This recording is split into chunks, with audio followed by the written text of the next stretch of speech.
Switching from in-person classes to online back in 2020 seemed like a lot of work, but for many, now getting back on track is a lot harder.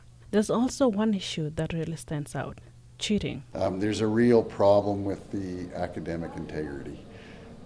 It's not like the pre-pandemic times when exams were proctored, there was a live person, a live test. The rules are pretty set forth in academic policies at all post-secondary institutions across the province, but that sort of all gets thrown out the window when we have a pandemic and we're in lockdown. During the pandemic, students went through mixed emotions, stress and pressure, just to name some of it.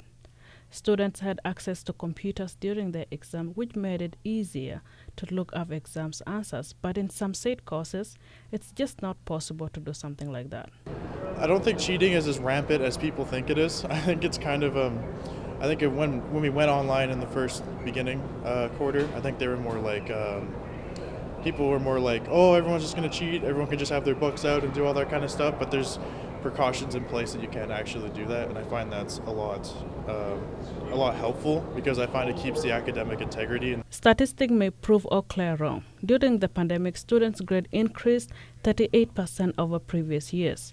One said student just hopes her study habits will pay off. Now that the exams are going to be offline, that is one scary thing because we've been used to, that tactics online, sitting in our comfort zone with eating stuff, and now like being proctored throughout in that zone kind of is like a little tricky, I would say, but it's just helping me prepare more for the exams, and I'm looking forward to it. A study done well before the pandemic showed more than 50% of Canadians undergraduates says they have cheated one way or another. But since the pandemic began, that number has increased dramatically. For Say News File, I'm Nyakim.